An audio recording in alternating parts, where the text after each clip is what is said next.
where Paoletti is. Okay, great.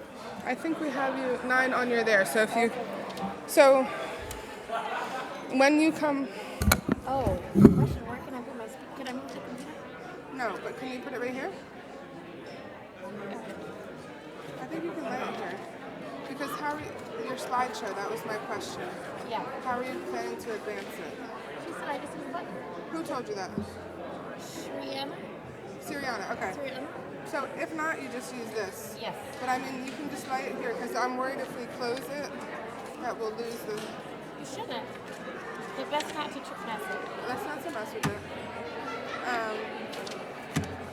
Because can I use down for because I'm just like, okay, what I can do is I can just move it downwards. Yeah, and we can move this back. Yeah, this should be fine. Oh, let me move it. Okay.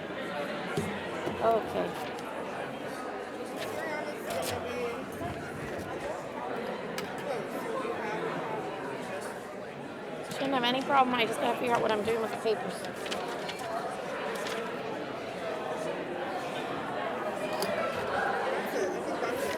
Yep, that's it. I'll keep that right there.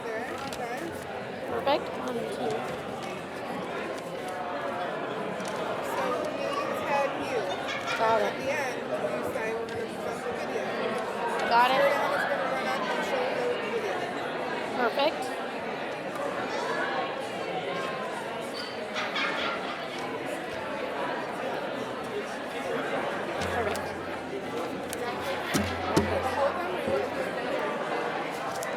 I might try to cut out like 2 more sentences really quickly. Don't overcut. You're fine. No, it's like we're super long. Now I'm at like 16. That's what don't cut. Okay. It's a beautiful speech. I don't want people not to hear it. Okay. You're going to cut it too much where you lose some of the I just want to cut one more thing from here and then I promise.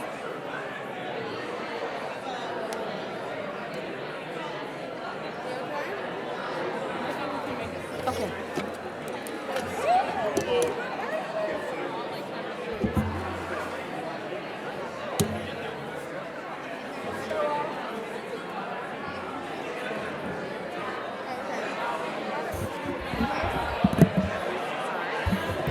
Hey everyone, just a quick reminder that your table assignment is on your name tag. Your table assignment is on your name tag.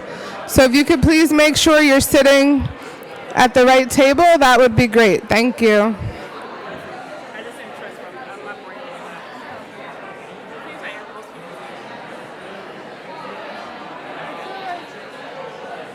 trying to see if I remember who should be there, but I think so. Then Arlene should be at that table. I'm feeling good, Tabby. I'm right here.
All right, let's take our seats. Let's get started.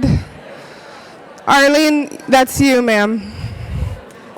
Let's take our seats. Let's get started.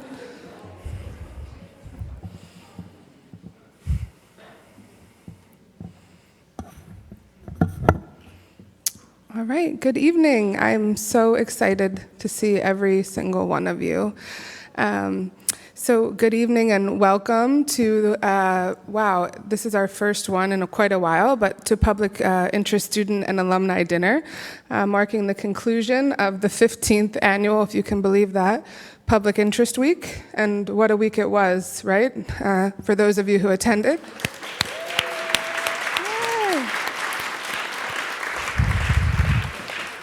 I'm Emily Sutcliffe, and I have the privilege of leading the Toll Public Interest Center, TPIC, which we all affectionately refer to. Tonight is the first time since 2019 that we've been able to host this dinner. And I'm so grateful that we're able to come together in this way to honor the incredible legacy of Bob Toll, who very sadly passed away recently. The depth of support and the vision Bob provided has advanced the law school's approach to public interest in innumerable ways and has shaped the course and culture of the school forever. Bob was unwavering in his belief that our students can and do change the world for the better, and he wanted to ensure that the cost of legal education did not present barriers to public interest careers. It is because of Bob and Jane's astounding generosity that TPIC, the Toll Public Interest Scholars and Fellows programs, expanded postgraduate fellowships, Toll Wrap, and many other things were born, and it is the reason that they have been able to grow and to thrive. Bob was an incredible example of the law school's deeply held value that service is incumbent on all members of the legal profession. He understood how urgent the need to access to justice, and he utilized his success to help address the need in profound ways. It's very moving to look out across this really packed room and to see the many embodiments of Bob's dream here tonight. So thank you all. And so it's from this place of deep gratitude that I would also like to extend thanks to the many people who support the school's thriving public interest community. This may seem like the Oscar acceptance speech part of tonight, but I can't help myself, so bear with me, please. First, thank you to all the alums. 70 alums are here tonight. Round of applause. That's incredible. I mean, that's absolutely incredible. Some of you traveled from the West Coast or Arizona in the case of our keynote. Some of you are navigating complex work and family responsibilities. Your being here demonstrates a generosity of spirit and a commitment to the next generation that feels unique to this school, to this community. So I really want to underscore that. Thank you to our current students. You take every opportunity to move the needle of justice forward while managing the many rigors of law school, whether it be through pro bono or the clinics, through organizing and advocacy, or in the care you show for one another. This school is remarkable because you're here. This school is remarkable because you are here, and we're so glad that you're here. Thank you to TPIC's incredible team. You all move mountains every day with grace and good humor and humility, and so many things that people don't see happen and are able to happen because of the incredible work of the TPIC team. And thanks to TPIC's many institutional partners, our colleagues in the Gittes Legal Clinics, the Office of Equity and Inclusion, led by Arlene Rivera-Finkelstein, who obviously right, has such a deep legacy with the Toll vision, and so many things that we associate now with Toll were founded and thought of because of Arlene.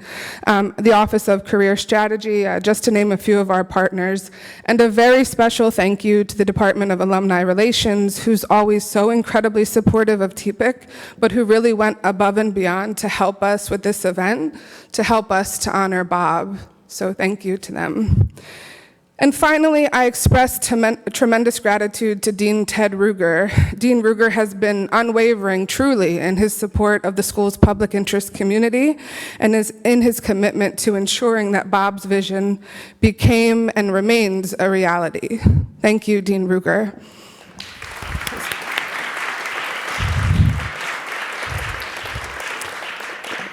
Dean Ruger will now give his remarks. Thank you. Thank you, Emily. And I would second all of the heartfelt thanks to our TPIC colleagues, staff, faculty, the student pro bono project leaders, and our other staff and student leaders who helped bring this amazing week together. But let me also add tremendous thanks to Emily Sutcliffe for your leadership role. Thank you.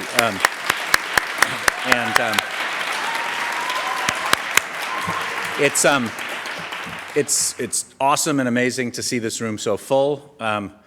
It's the best kind of problem to have that I see some of you are squeezed in at tables, and I apologize for any confusion, but it's just tremendous to see the room so full after a few years. But I don't think it was this full even before COVID, and that does reflect some of the things we're celebrating tonight, which is the growth of the program and the program support and the tremendous, so many current students out there who are committed to public interest careers. Many of you did that before coming here, and then you're committed to doing it after, and so you enrich us with your presence, and your numbers are larger than they used to be, and that's really awesome. Likewise, yes, we should celebrate that. And likewise, the alumni that I see coming back from different generations. This is very much, it makes me sort of emotional about both past, present, and future. So in the present, we're here in numbers greater than ever. We're about to have a terrific keynote speech from a fabulous alum, Reka Nair, who's doing great work, having been out of the law school about 10 years. And we can look at, look at the reality of the way that all of you in this room and others, impact this law school today and impact the legal profession today. And it's a very different law school than it was 10 or 20 or 30 years ago because of your presence, because of the work of predecessors, and that's something to celebrate.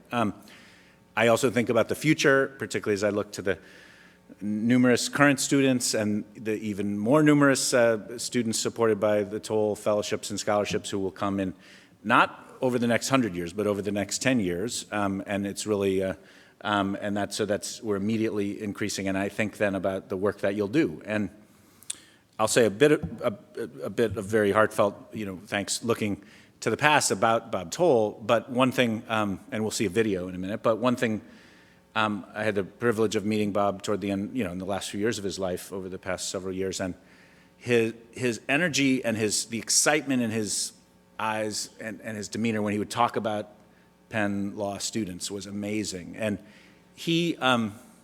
it's interesting, speaking of the sweep of history, I was thinking about this. He was class of 1966.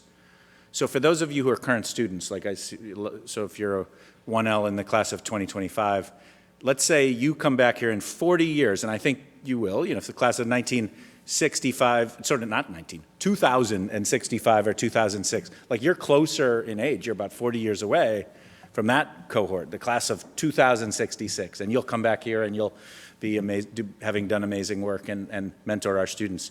So in some sense, you're much closer to that class than you were to the class of 1966 or to Bob Toll's. Some of my colleagues, I'm making myself and them feel quite a bit older, but it's an amazing, we've got sort of a century's worth of longitudinal history and commitment to public service. And so although he was several generations older than any of you who are current students, Bob had such faith in you. And indeed, I will share, he got angry and frustrated about the state of the world and some things that were happening very much the same way you were. He was an idealist in that way. And but the way he always would say, whenever, that he translated that to I want more Penn Law students going into public interest in government. And that was, and he believed so deeply in you and the sort of exponential impact that it wasn't just a gift for a given day or a given program, but by supporting you and your talent, it was really exponential and paying it forward.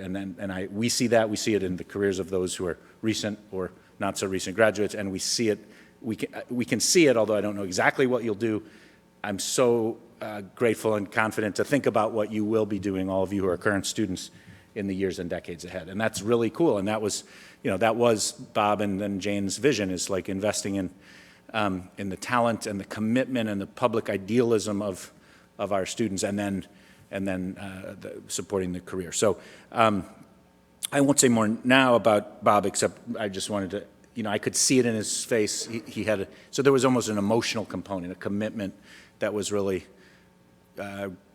cool to see, and he had the means to translate it into support for our programs and our students. I think I'll introduce our keynote speaker, and then we also have a video that will speak more to Bob's life. But certainly he and Jane did so much to transform this law school, and then through your work, really transforming our profession in really admirable ways.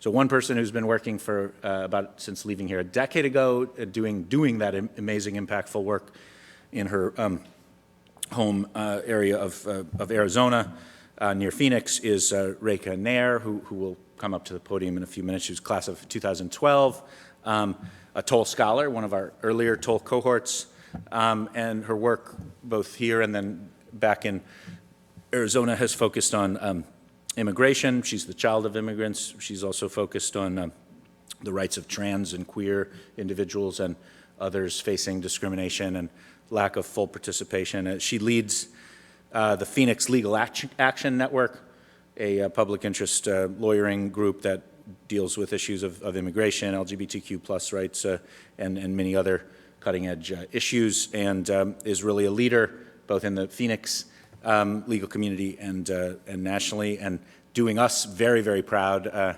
going all the way across the country almost to Arizona, and sort of representing and amplifying what she learned at this law school and doing such great work. So Reka, thank you for being with us, and we appreciate your work and your presence tonight.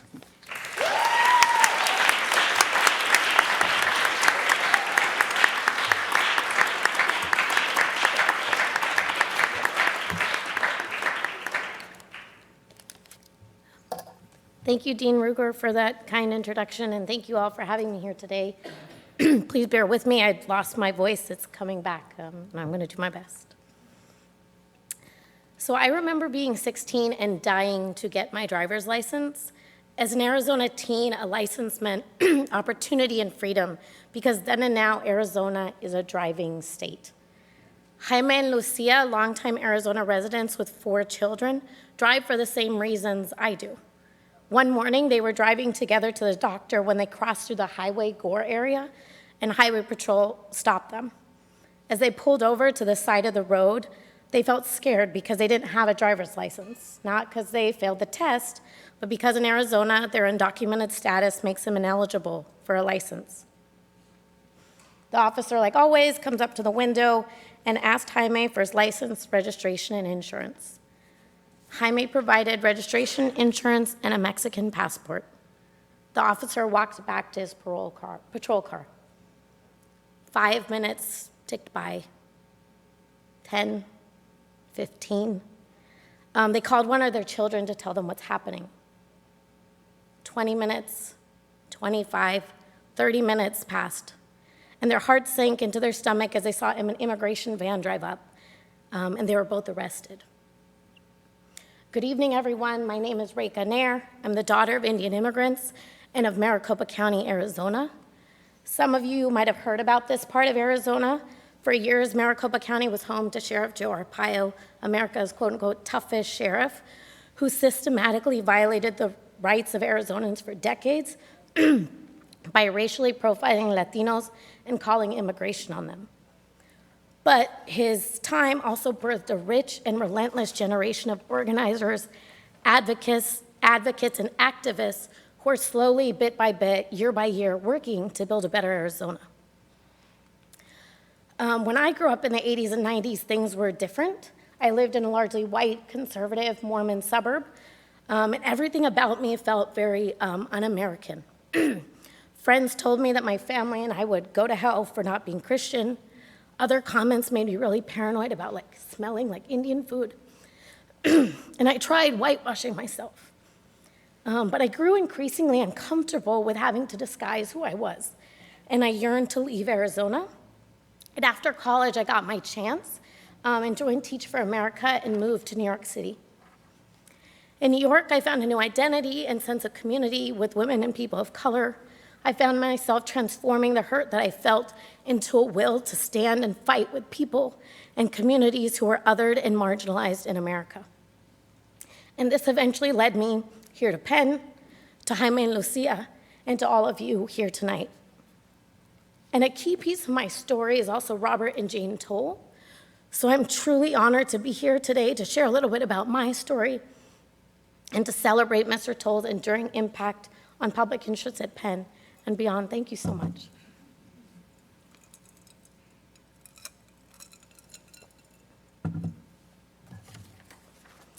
But first, I want to share a poem that beautifully describes Mr. Toll's continuing legacy. It's by Laura Gilpin, an award-winning poet and crusader for hospital reform.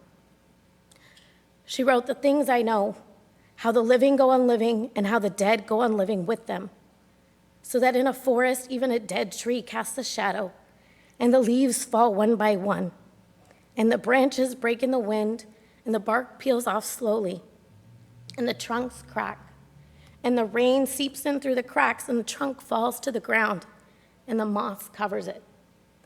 And in the spring, the rabbits find it and build their nest inside and have their young, and their young will live safely inside the dead tree, so that nothing is wasted in nature or in love."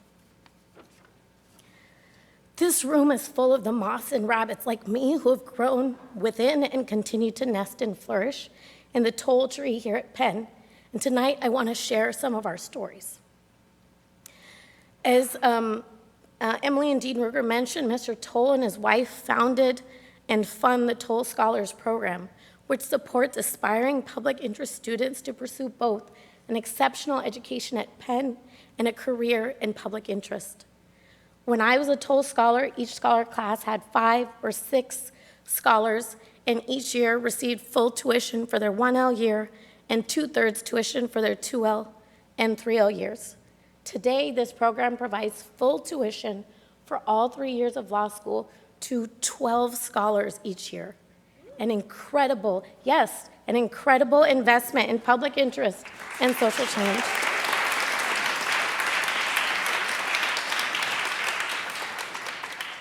And it also opens the opportunity of law school and public interest to students who might not otherwise be able to embark on such careers at a school like Penn. Andrew, a 2L and current Toll Public Interest Scholar, is just one of these students. He shared with me that his partner recently graduated from law school with a significant amount of debt. And he said for his household, taking on more was not an option. And he told me, without the Toll Scholarship, I wouldn't be in law school right now. Since I graduated, the continuing generosity of the Tolls led to the creation of the Toll Fellows Program. Public interest-minded students like Hannah apply to be a fellow after their 1L year. Hannah started at Penn in the fall of 2020 and joined the Youth Advocacy Project, a student pro bono group here that brings law and social work students together to provide interdisciplinary support to young people charged as adults in the Philadelphia criminal system.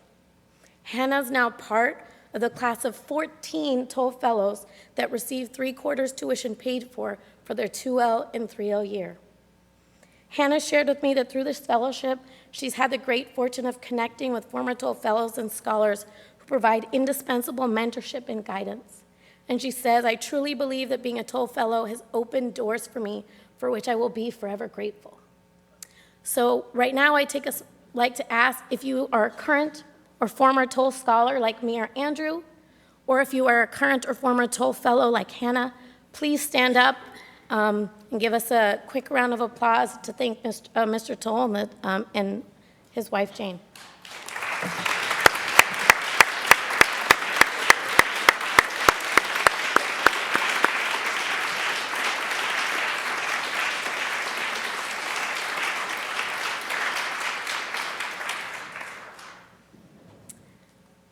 The Tolls also saw that students sometimes need support getting into this work and staying in this work after graduation.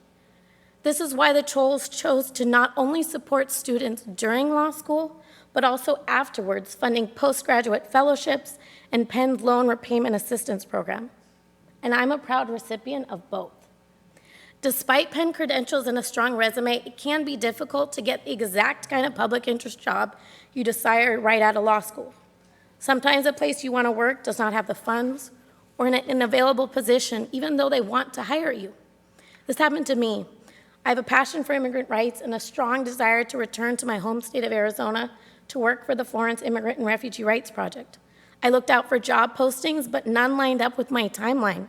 There were immediate openings, and I was in a 2-year clerkship. But I knew I wanted to work with them, so I didn't give up. In fall of 2013, I contacted the Florence Project to see if they would partner with me on a Toll postgraduate fellowship. And the rest is history. I started on a 1-year fellowship with them in the fall of 2014, and afterwards they hired me on. And I went on to spend approximately 5 years of my legal career there. This door only opened to me because of the postgraduate fellowship generously funded by the Tolls. I also want to recognize the Tolls for their generous support for loan repayment assistance. Even though I received the Toll scholarship, I had nearly $100,000 in student loans from the portion of my tuition that wasn't covered and the cost of living. And many of my colleagues with as deep of a commitment to public interest had much larger loans. Meanwhile, salaries were low. When I first spoke to the Florence Project, their starting salary was $35,000. 35. Thankfully, public interest salaries have risen since then, and so has tuition, And we all know, we're also seeing historically high rent and inflation. So now more than ever, public interest graduates like me need loan repayment assistance to continue on our careers and to not feel like we're constantly living paycheck to paycheck. So again, a time for audience participation. If you, like me, used a fellowship to open the door to start your career or rely on Toll Wrap to pay for your loans, please stand and join me in a round of applause to recognize the incredible ongoing investment the Tolls have made in our careers.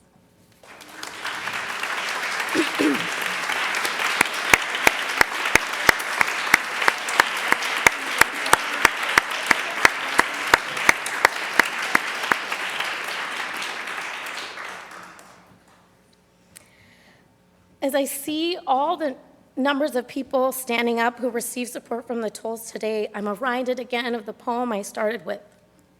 And here are the things I know. How all of us Tollies go on living and doing meaningful work that touches hundreds, thousands of individuals, and how Mr. Toll's legacy goes on living with each of us.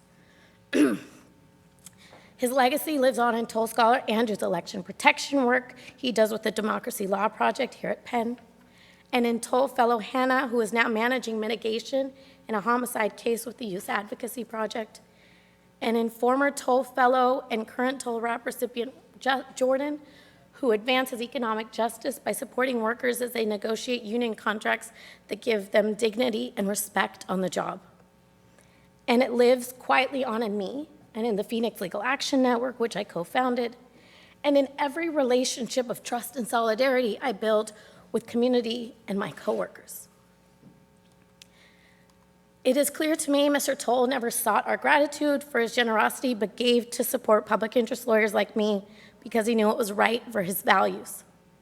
My guess is that in death he may desire this recognition even less, but as it is long overdue, for me at least, please join me in raising a glass to Mr. Toll, to his legacy that we see here in this room, and to the generations more of Tollies his generosity will continue to birth in the years to come. May his memory be a blessing.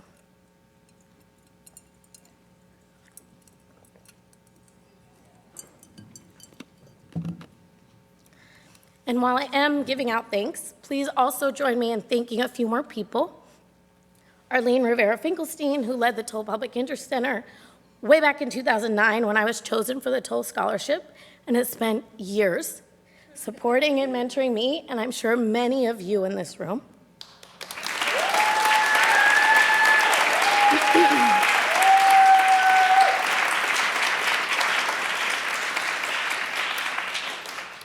to Emily Sutcliffe and her amazing team at the Toll Public Interest Center, who continue to nurture and build a thoughtful, diverse, devoted public interest community for students and alumni alike.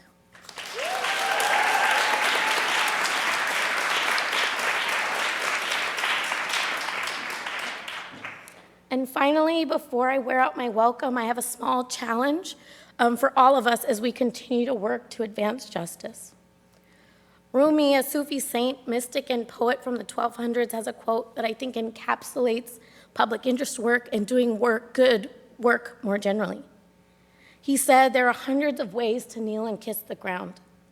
I challenge each of us to find the best way to contribute to the world, whether it be directly as a public interest lawyer, as a lawyer at a private firm doing pro bono work, or someone like Mr. Toll who used his resources to support public interest work. And I want to push each of us a little further to also think how we can do good, about how we do good, whether our efforts diminish or further entrench inequity. Now more than ever, there's a growing public consciousness about how law often deepens and perpetuates injustice rather than advancing it. I spend a lot of time fighting against deportations in courts with families like Jaime and Lucia's, and my representation matters. But it also leads people to think that if everyone has a lawyer, the system will work. And statistics are used to suggest this. For example, I'm guilty of sharing that non-detained immigrants are 5 times more likely to win their case if they have a lawyer. The statistic is true, but it misses the point. The root cause is not the lack of lawyers, but the law itself. Even if there is one day civil Gideon and a right to appoint a counsel in immigration court, housing court, family court, and beyond, it will not end all the isms, the racism, sexism, ableism, classism within the law itself that gives people of color, people of limited resources, people without access to power on the outside, and protects the power and privilege of those with means. Because of that, the reality of public interest work is often like this GIF or GIF. For every person we support, every class that's certified, every law or regulation we put on the books, many are sadly still deported, evicted, incarcerated, victimized, discriminated against, or otherwise treated unfairly. While legal work undoubtedly has tremendous positive impact, it often does little to change the unequal access to power embedded in the fabric of our laws and legal systems. In fact, our work often glorifies these institutions, spinning a narrative that courts can and will save us from bad laws, when in fact they often further legitimize the inequities of power, race, and money. So I want to ask you, regardless of the kind of work you are doing or will pursue, to join me in keeping your eyes open to the bigger power-shifting work that needs to be done.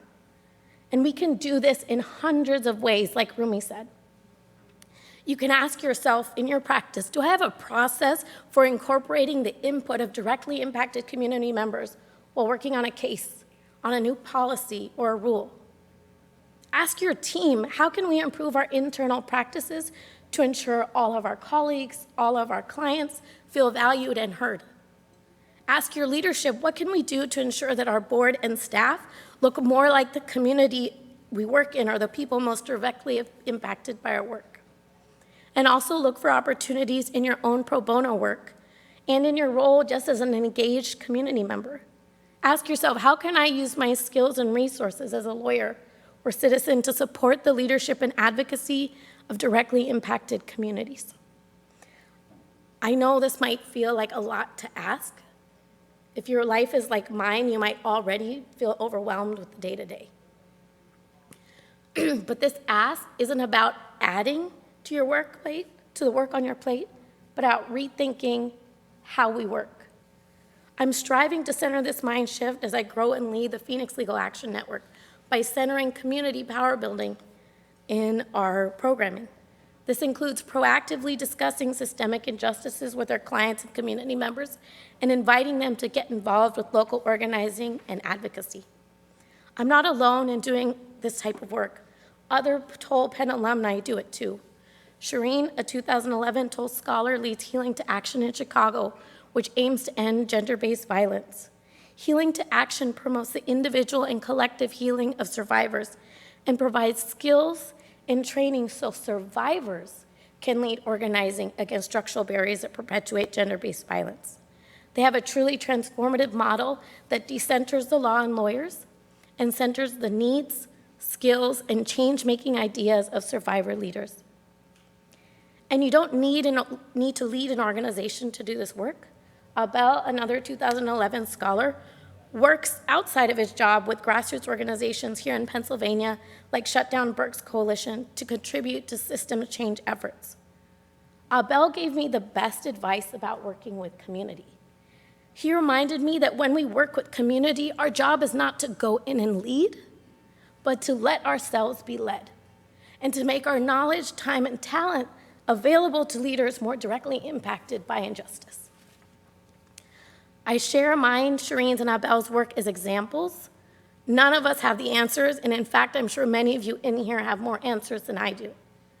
But what I want to ask us all is to keep pushing ourselves to ask questions that challenge how things have always been done, and to build organizations and relationships and work that disrupts rather than perpetuates the hierarchy and isms within our society. In the words of the great poet and social activist Langston Hughes, I tire so of hearing people say, let things take their course. Tomorrow is another day. I do not need my freedom when I'm dead. I cannot live on tomorrow's bread. I encourage us all not just to wait for things to take their course, but to challenge the normal course of things. Within your means, be bold and generous like Mr. Toll was with all of us.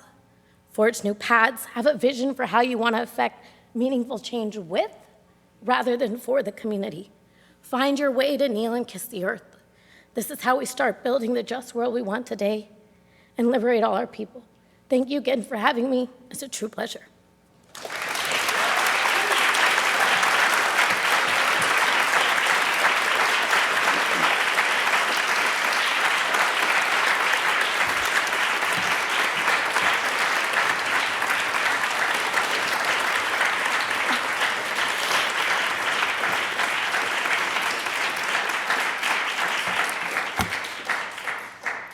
And now it's my pleasure to hand it over as we present a video honoring Mr. Toll and his legacy here at Penn and Beyond.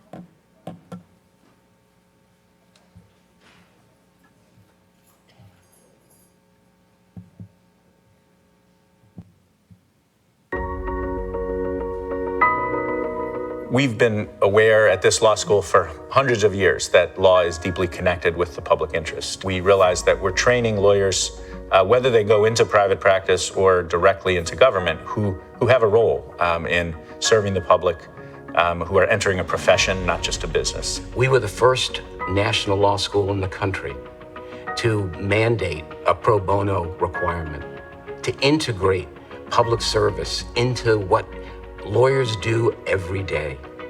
And it's amazing what our students have done. I think that all of our students, even if they're headed towards corporate law, and they've always known that, I think they understand the importance of giving back something to the community. So I really think it's kind of part of the fabric of the place. Some of this work happens through our clinics, but a lot of it really is student-driven. I think Penn Carey Law is setting us up really well to practice, given its focus on pro bono opportunities, the clinical offerings, and being involved in the legal community outside of the classroom and outside of just being a student who's learning the academic and doctrinal concepts. There are so many students who decide to go to law school because they want to make a difference in the world. Unfortunately, for a lot of reasons, right? The salaries that public interest lawyers can achieve when they graduate are not nearly equal to the debt that they will accrue as they go out into the world to do this work. So reducing or eliminating the barriers of debt to enable our students to be able to do exactly what they aspire to do as lawyers is key to the Toll Scholars Program, the Toll Fellows Program. The Toll Public Interest Center facilitates both the Scholars Program for students who are admitted to the school and the Fellows Program for students who can enroll in the Fellows Program once they're students at the law school. The Toll Public Interest Center, which we all call affectionately TPIC, is really the law school's hub of public interest and pro bono. And we're really a place that anyone interested in pursuing a public interest career comes kind of as a home within the institution. And so everything about what TPIC does has been animated and influenced by Bob and Jane Toll. Bob and Jane Toll together have been instrumental in our ability to supercharge and maintain our public interest programs. Coming to Penn Cary Law, I knew there was going to be support primarily because I came as a Toll Public Interest Scholar. And I was very interested in not just learning the law and learning kind of the doctrinal areas of the law, but I was very interested in participating in pro bono projects and volunteering in the community and seeing how the law affects real people's lives. Just from the work that I've done here through TPIC, I've been able to work in immigration services. I've been able to work with housing services, working with different demographics across the city, different neighborhoods, just doing a lot of client service work and client-related work. There's a ton of opportunity here for that. I am a member of CASAC, which is the Custody and Support Assistance Clinic. So I work with Philadelphia Legal Assistance once a week and help clients who are applying for custody matters or are in domestic violence situations and trying to apply for PFAs. I struggled with a lot of the things that my families are struggling with, who I work with, just in terms of paying the bills and making sure their kids have food on their plate. So I think being able to relate to them really helps me connect to them, and I can't solve all of their problems, but just being able to hear them and listen to them and say the right things, I think is just extremely important. The Toll network is wide and far-reaching. Most of the pro bono projects I was involved in were right here in Philadelphia, and we would work within the law school, but I've also gone with a pro bono project to India, and we worked with human rights advocates and lawyers in India. Most of our students also take clinics, and that's a really intensive educational experience to work alongside our great clinical professors with real clients as early as second year and third year of law school, and that's a way that a lot of our students get training while they're in law school to really hit the ground running when they graduate. I was part of the Transnational Legal Clinic. It's probably the single most impactful experience I had at Penn. I'll truly never forget, we went down to El Paso to do work with detained persons and migrants who are looking to enter the United States to seek asylum, and were put in detention under the policy that was in place at the time. I am most excited about being able to take advantage of the clinical offerings here. I think after the first year, where it's very heavily focused on the doctrinal concepts, the academic theory, I'm interested in now putting that into practice and not having to just wait until I'm actually a licensed attorney to do some of that work. Going into the clinic, I had absolutely no idea what to expect. But I'm not exaggerating when I say that this was the most fulfilling experience that I've had in the law school. Thanks to Bob and Jane Toll and the various gifts they've given, which have transformed our ability to do this, we can support students either completely debt-free or close to it. Bob's generosity has expanded our loan forgiveness programs to make it possible for our students to devote their professional careers to public service.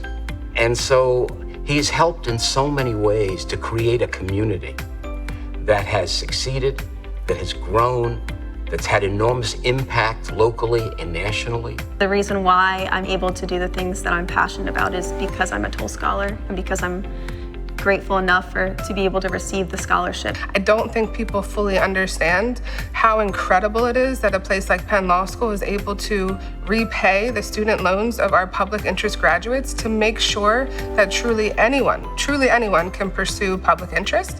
And that is part and parcel because of Bob Toll's vision and because of his willingness to back up that vision with unprecedented generosity. This scholarship allowed me to pursue the job that I love, the work that I love, without feeling burdened. It's definitely been immensely helpful to be able to have access to those funds and be able to know I'll have a little bit less of a loan burden once I graduate and be able to do a public interest career starting off. We have a cadre of students who become alumni who are having an extraordinary impact in this world and able to pursue their passion because, direct line, because of the support that Bob Toll knew would make a difference in what they do in their lives and in the lives of every single human being they touch with their good work. And what Bob has done has given this community a home, the Toll Public Interest Center, to make everyone part of a larger effort. There are not enough ways to express the gratitude that I have heard from generations of students and alumni, and that I myself feel for Bob and Jane Toll and the incredible support that you have given to so many for so long. I've seen firsthand as a professor and then dean for the past 8 years, just how impactful and transformative the Toll's generosity has been for students here, for faculty and staff, for our entire institution, and for the world around us. We look forward to the future achievements of our students and alumni, all of this made possible by your generosity, your support, and your commitment. We are all deeply impacted by his commitment to this work, by his generosity, and by the role that he played in all of our lives. And so Bob's legacy cannot be overstated, and Bob will never be forgotten. We think about him every single day.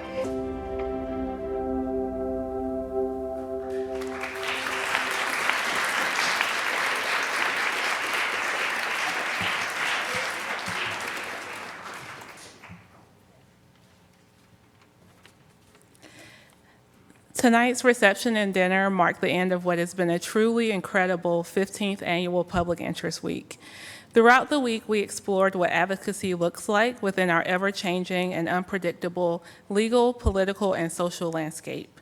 We encourage each of you to continue the journey of identifying and utilizing creative and diverse tools to help move the needle of justice forward.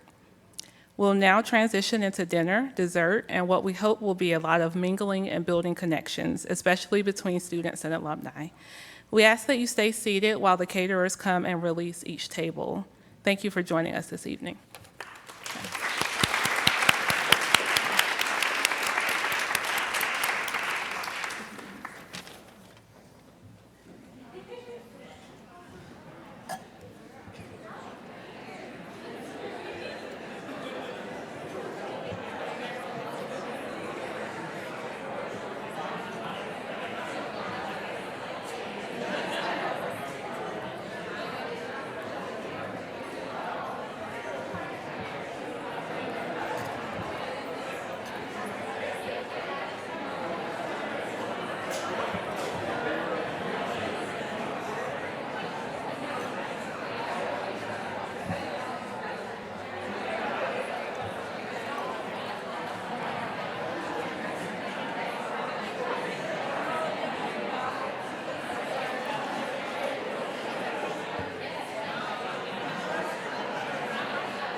So it's turned up all the way.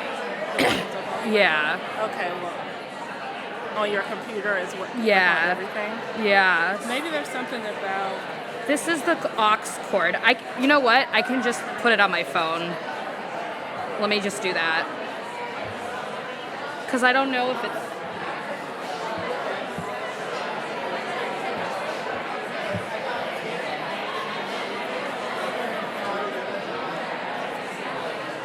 Yeah, I'm not sure what's happening, but I don't know if the phone will fix it or not, you know? Oh, I also forgot. I was using Bluetooth downstairs. Oh, okay. Hold on, let's see. Off the light.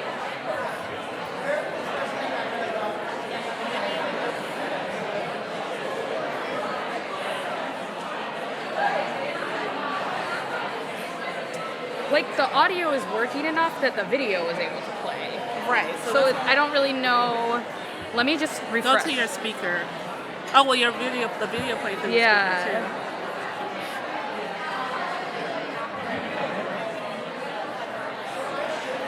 Let me try this. And maybe it's this one? Maybe.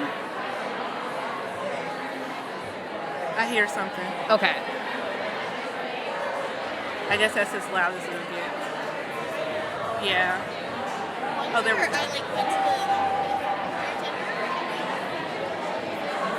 Yeah, okay. Okay, thank you. Yep. Great job. Thank you. You did a great job with the whole transition. Thank you.